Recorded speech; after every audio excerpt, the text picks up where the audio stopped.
Gentlemen, ladies, what if Superman had decided to fly down, rip off the roof of the White House, grab the president right out of the Oval Office?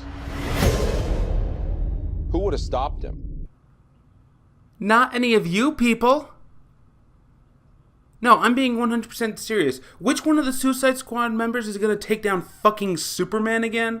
Is it the guy who can shoot stuff extremely accurately? The girl who smacks things with a wooden mallet? Or the guy who throws fucking boomerangs?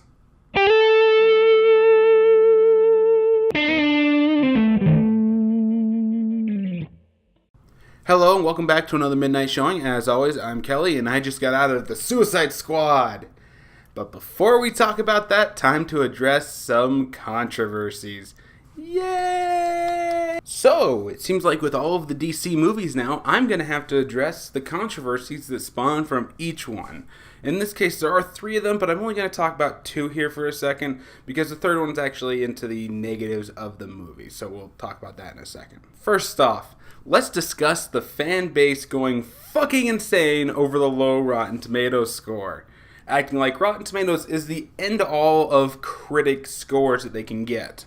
Look, I know exactly how you guys are feeling right now because, really, 26 fucking % on Rotten Tomatoes? What the hell is going on? This movie is not nearly that bad. I mean, that is worse than fucking Vacation got, which I think is still sitting at 30% on Rotten Tomatoes. Seriously, what the fuck? But with that said, I can actually see critics hating this movie. I could see people legitimately hating it. It has serious movie-breaking flaws. And ignoring those and saying that it's pure gold is, frankly speaking, kind of obnoxious and stupid from you guys. So, whichever one of you idiotic fucktards decided to make a petition to close down Rotten Tomatoes because they scored one of your movies, or 2 in this case, which is part of the controversy, really badly, can go fuck yourself. Because, no, that's really stupid. Now for the second of the controversies. And yes, I just held up 3 fingers. I didn't realize that. Critics out there.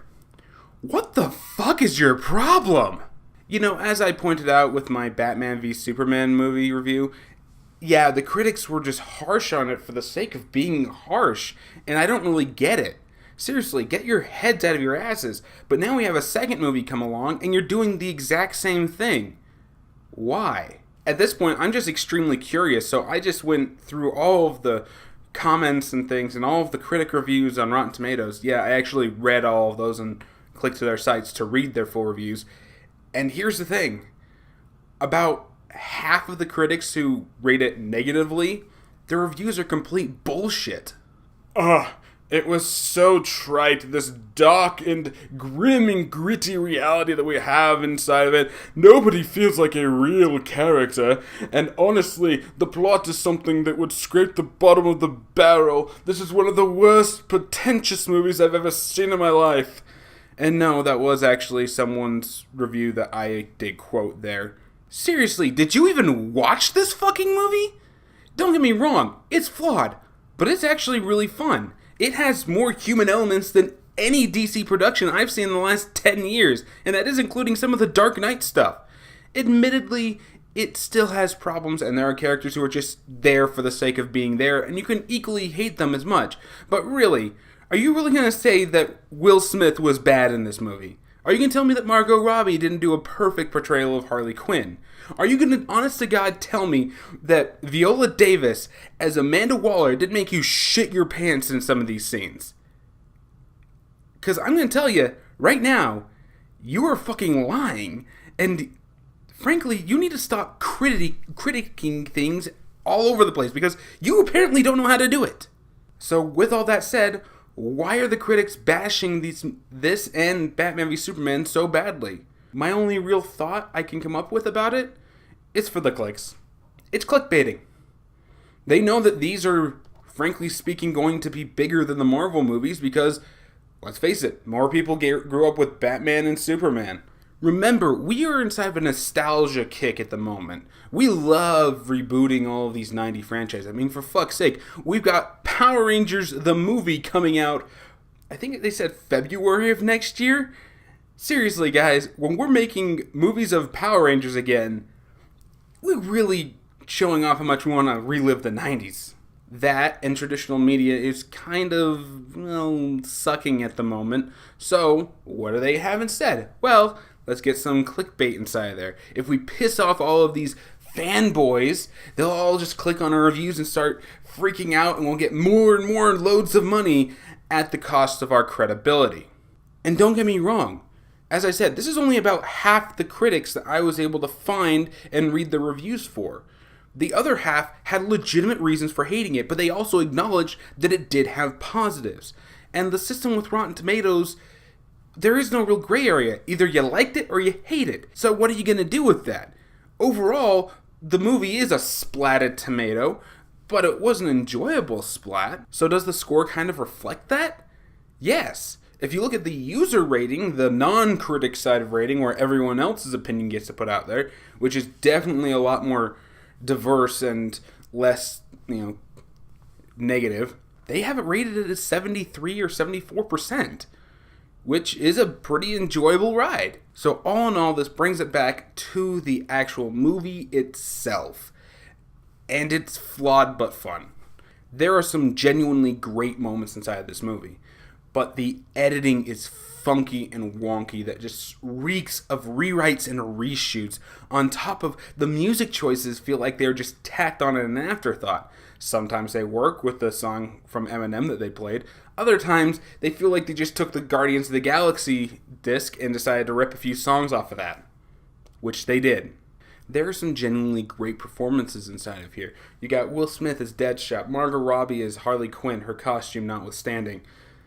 Jay Hernandez as El Diablo, who was the standout for me. I was not seeing that coming, and I don't know much about El Diablo on top of that, so kudos. And Viola Davis as Amanda Waller all did great jobs inside this, and I want to see more from all of their characters. El Diablo notwithstanding, because that's one of the negatives. But there are genuinely bad performances and people who are just there for the sake of being there. Seriously, Katana, Captain Boomerang, and Slipknot is just there to die. God knows that Killer Croc didn't do jack shit. I mean, seriously, there are plenty of characters who are just there. They're superfluous. They have one moment where they actually do get something decent about them, and then the rest is cut because, as I said, this smells like rewrites and reshoots. Also, the plot itself doesn't feel like something that belongs in a Suicide Squad movie. If you want a better Suicide Squad plot, look at Assault on Arkham. It is a great example of a Suicide Squad story. There's a big overarching plot with Batman versus the Joker and a dirty bomb. Meanwhile, the Suicide Squad is got to sneak in through the middle of this and commit a heist movie to try to get to the Riddler. That is a great idea for a plot. But in this movie, it's just some demigods that want to destroy everything. Okay. And the Suicide Squad have to go in and fight demigods. Going back to my example about who's going to take down Superman, El Diablo could do something, but really, other than him, you're all just a bunch of assholes. Seriously, this is not something the Suicide Squad should be fighting. They go up against fucking espionage and spies and getting these metahuman plants taken down, or just dirty work that Amanda Waller doesn't want to send a regular team in for. Why the fuck are they going after demigods? It just doesn't feel like something the Suicide Squad would do. And I'm kind of going into the spoilers at this point, so for those who don't want any more spoilers or anything like that, my recommendation is that it is flawed but fun, and I can at best give you a matinee release. Don't pay full price admission for this, because I really do feel that there is going to be an Ultimate Deluxe Edition rated R cut that's going to be much better when it comes out on DVD. The same thing that ruined this? Yeah. The ultimate cut of this is actually a coherent story. But the theatrical cut is a joke. So yeah, my best recommendation is a matinee, but if you're not really keen on this, just wait for Redbox. For those who don't mind spoilers, let's talk a little bit about the good of the movie, the performances. Will Smith as Deadshot, I did not think was going to work. I'm sorry. Frankly speaking, he's not really Deadshot to me. I've always had this idea of what Deadshot is, mostly because I grew up with the Batman and the Superman and Justice League animated series, the DCAU that they really shouldn't have canceled. And they had a great depiction of Deadshot. He was just an asshole who killed things for money. He had one redeeming factor in his life, which was his daughter, but really, he was just an asshole and he was fun to watch. Will Smith brings a lot more humanity to the character. He's not just some asshole, although it can appear that way, especially if you try to heckle him with his business, because, yeah, that scene where he's literally heckling the guy for an extra $1 to kill this rat, yeah, I'm not gonna lie, that was kind of awesome. And in a very Deadshot way awesome. It was just him being a badass and, frankly, not getting screwed over and making sure he doesn't. But you can actually see that he's doing this for a legitimately good reason. His daughter is in a crappy situation. He's trying to work his way to a point where he can get her out of it. He's doing bad things, yes, but he does have reasons for doing those said bad things. In all of the other versions that I've seen of Deadshot, it's just more of, I'm a guy who kills things and I have a daughter, so use her as leverage, I guess, Amanda Waller, because that's the way it usually turns out. And although it was different, I actually ended up liking it a lot. Will Smith does tend to put in his little Will Smith-isms, and he knows how to turn a stupidly written line into something that is legitimately charming and fun. Something that this movie and the DCEU as a whole really needs at the moment. It's not just humor, they need humanity and charm. Something that, well, frankly speaking, Will Smith knows how to bring in bucket loads. Just his presence makes this movie better. Then we have Margot Robbie as Harley Quinn, who played her basically perfectly. I mean, this is straight from the comics, attitude, everything.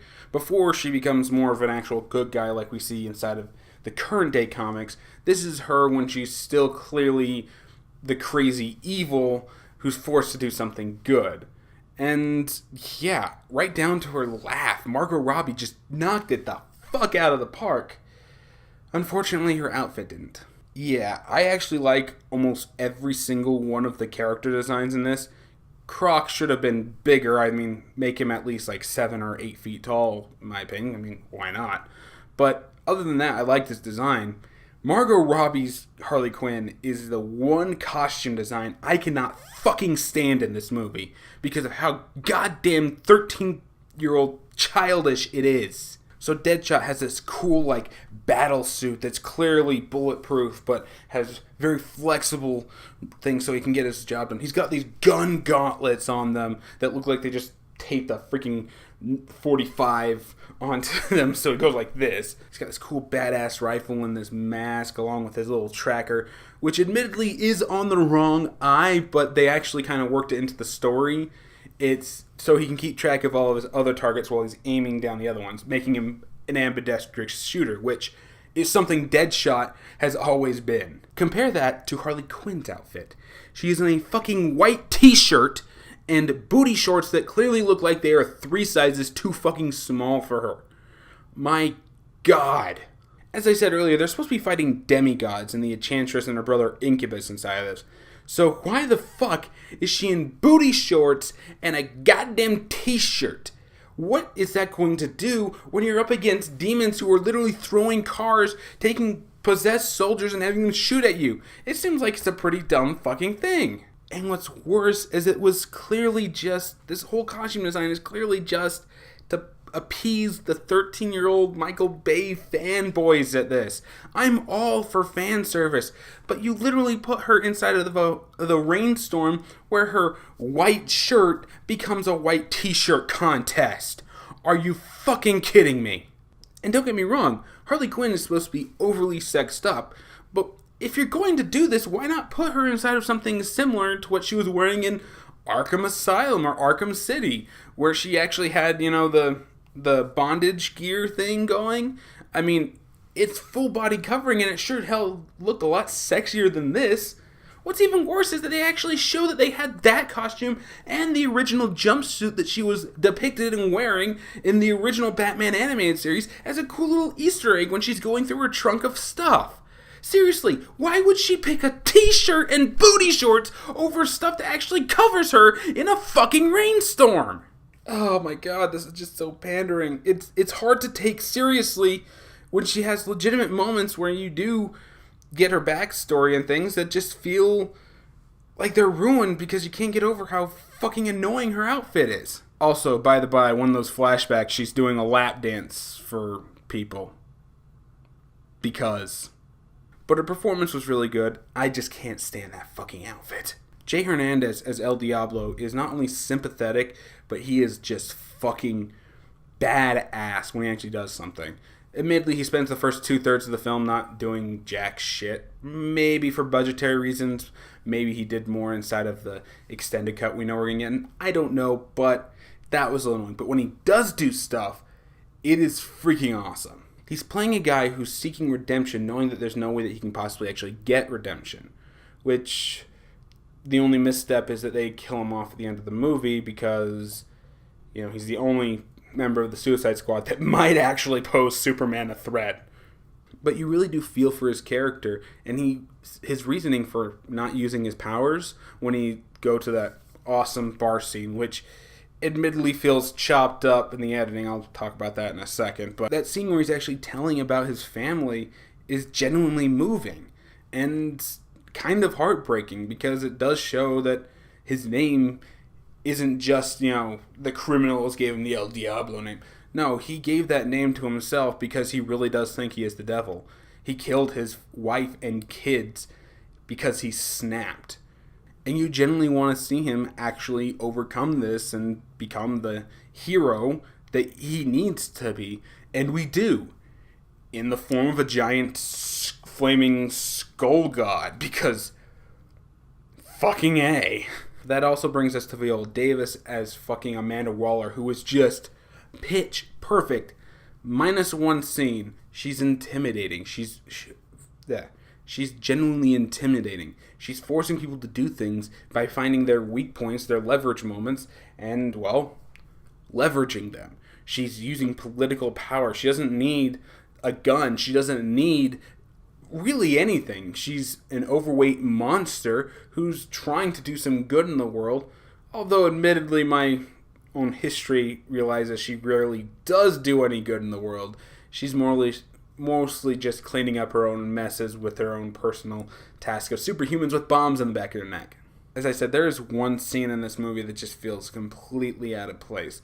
The plot of the movie is basically the Enchantress, who was thought to be under Amanda Waller's control, gets free, frees her brother, and decides to enact a genocide plan to kill everything.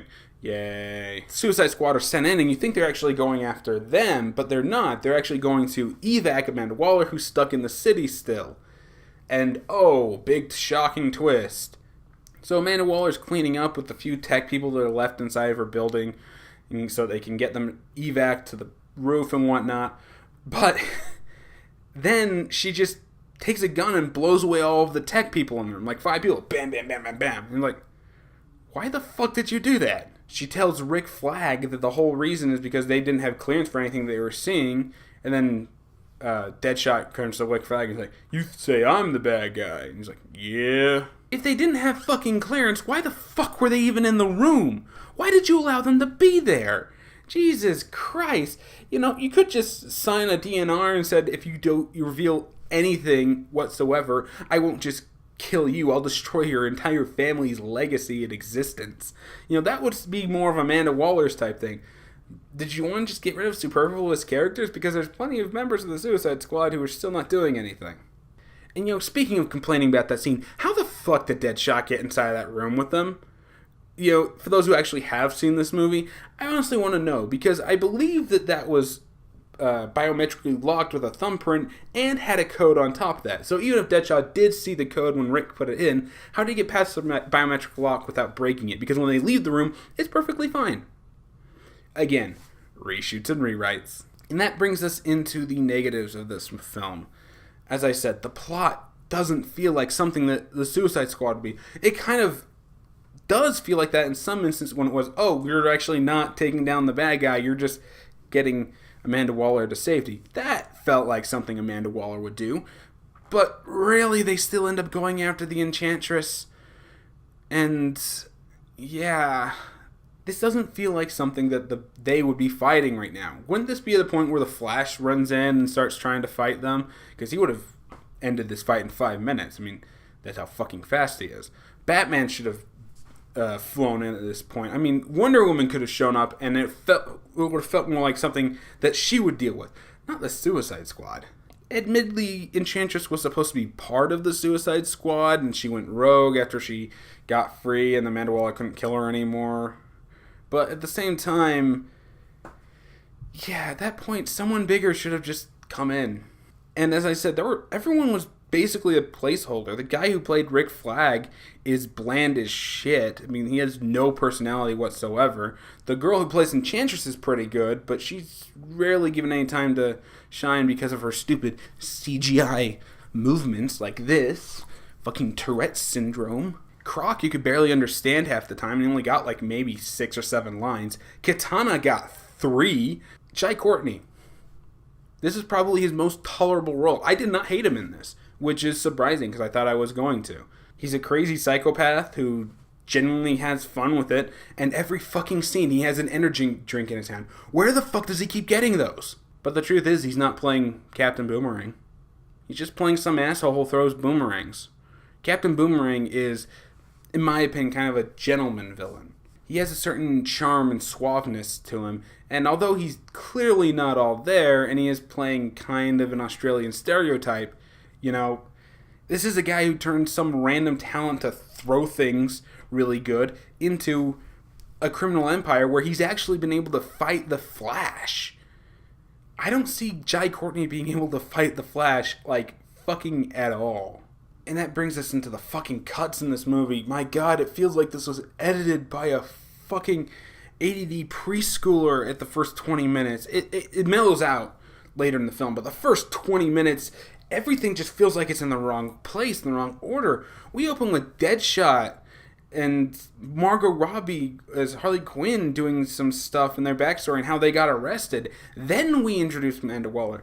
Wouldn't it have been better to introduce Amanda Waller, have her go to that dinner you saw inside of the trailer, and then as she starts describing the people, then cut to them as they're being described by Amanda Waller? Because they end up doing that anyway and have different scenes for Deadshot and fucking Harley Quinn. I mean, really, couldn't we have just started with that and maybe put the other 2 scenes inside of their flashbacks to help us get an idea for them?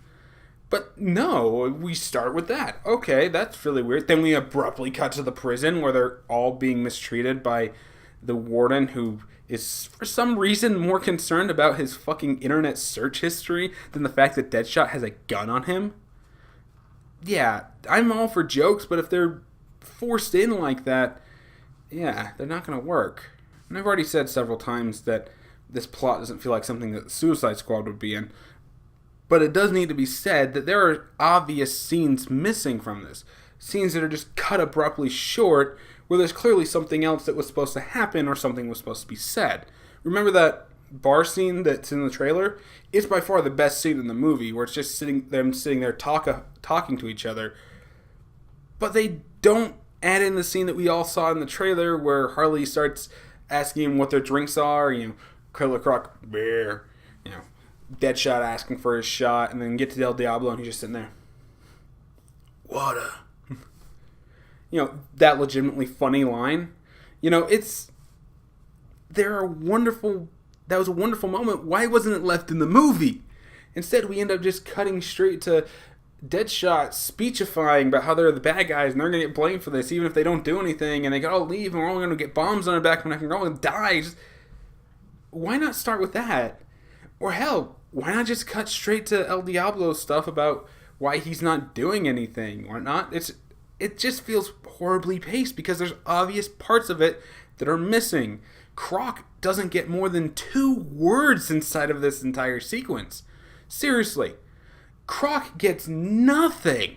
And the villains of this movie feel like they are tacked on. There is like no explanation given to them other than they're just evil because they're evil. Enchantress wants to take over the world because they don't worship him anymore. Incubus is just some CGI grunting gold monster. And he still looks fucking better than the gods of Egypt. Just saying. And seriously, all he does is he throws tentacle hentai at everybody. What? Can we have some kind of clarification on their powers? Admittedly, though, there's a really awesome scene when they're first introducing the Enchantress and how she's basically possessing Rick Flag's girlfriend inside of this. They hooked up afterwards, but after she was possessed. But at the same time, that's basically his entire arc and subplot in the story, which you can see where it's going to go. But the first time they actually ever turn her into the Enchantress, is, she just whispers, Enchantress. And you like see this CGI ghost hand come up underneath and like flip her over, and you can like just see the whole body flip over with that into the Enchantress. And her design is actually really goddamn creepy and scary. If she were just in a horror film by herself, she'd be fucking amazing. And then we get to Incubus when he empowers her so that Amanda Waller can't kill her with her heart and whatnot, which she's using as leverage to keep the Enchantress in check. But after that, she gets more of like a regal god design where she has this headdress and shit, and she's literally just doing this as she talks forever. It's all CGI sped up footage. I guess it kind of makes sense, but at the same time, your other design was a lot better. And ultimately, that should give you an idea of this movie. There are genuinely bad things in this movie that just didn't work, and just I could see someone not liking the film over that. But really, it's fun. The action scenes are pretty, enjoyable. I guess the only other bad thing that there's to talk about is that third controversial thing I mentioned before, and that's Jared Leto as the Joker. It's too small a role for you to actually judge his performance in, frankly. Yes, the Joker is a glorified cameo inside of this movie. He's only in maybe 3 or 4 scenes in the entire thing. And even then, they were cut extraordinarily short. It felt like, to me, he was trying to embody all of the Jokers at once. I'm not just talking about all the different movie Jokers of Jack Nicholson and Heath Ledger. No. I mean the 3 concepts that are the Joker. If you want more on that, I would actually recommend Matt Pat's video on film theory, where he actually does talk about the 3 different Jokers and how they apply to the live action productions, the comic books and whatnot. But the general gist of it is that there are 3 types of Joker. There's the crime boss Joker, who is basically his original incarnation, what we would see in, say, like Jack Nicholson. We have the trickster Joker, which is more Cesar Romero and, the Silver Age Joker. Then we have the psychopath, which is the modern depiction of the Joker, which you would definitely say is highlighted by Heath Ledger.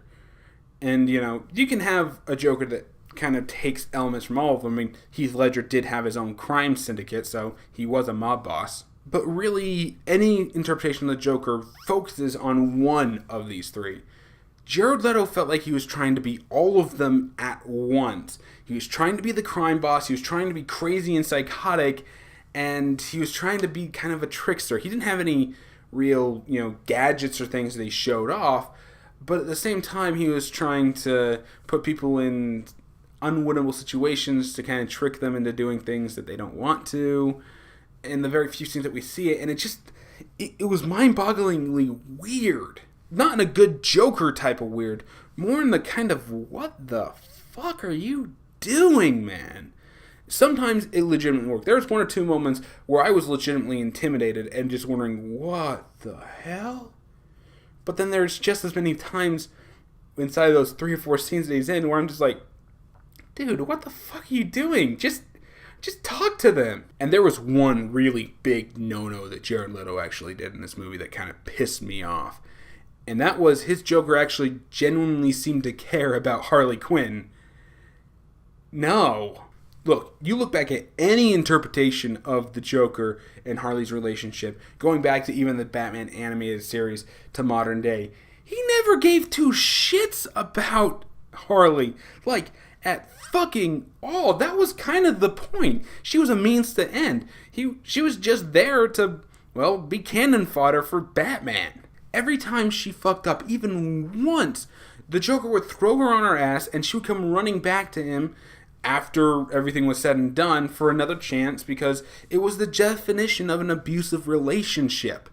I mean, hell, Batman animated series, the second she can't take care of Batman, Joker pushes her outside of a window and down 5 stories.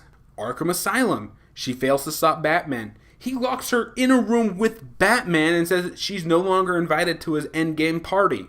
This movie right here, he only seems to actually legitimately care about Harley when she says that she's gotten somebody else to replace him, making him just pissed off that she could think someone's better than him.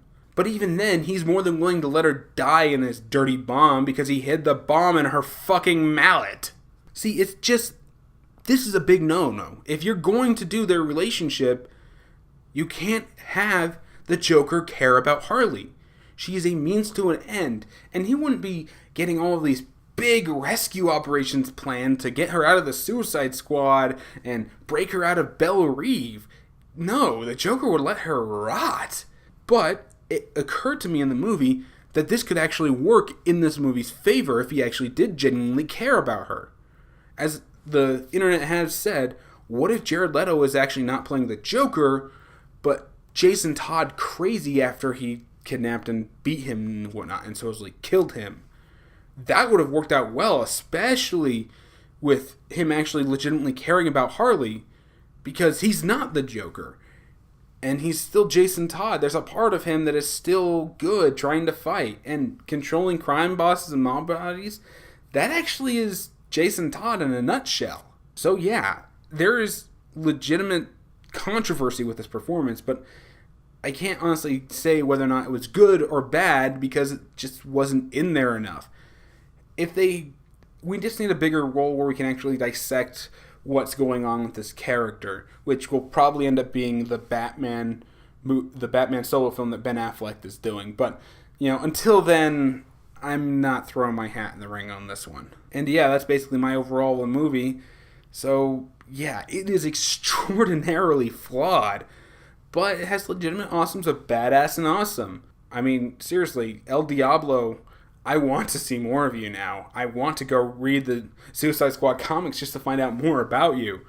But, I'm probably not going to do that for a while. Money issues. But yeah, my final recommendation inside of this is just see it at a matinee. If you're not really whole hard set on this, wait till Redbox, because there's going to be a much better version of this coming out, because you can smell it by just seeing some of these transitions and editing and choices. It's clear that there's a much better version of this movie coming out. And that entire mindset is just so detrimental to what DC is trying to do right now. They need to stop doing that and just give us a full goddamn movie experience, and then add more on top of that. Give us Lord of the Rings, then the Lord of the Rings extended editions. Don't give us crap and then Lord of the Rings when it comes out in an extended edition, because you're just shooting yourself in the foot. And yeah, that's basically it for me. Did you enjoy the video? Have you seen Suicide Squad? Tell me what you thought about it in the comments below, and maybe we'll get some healthy discussion going.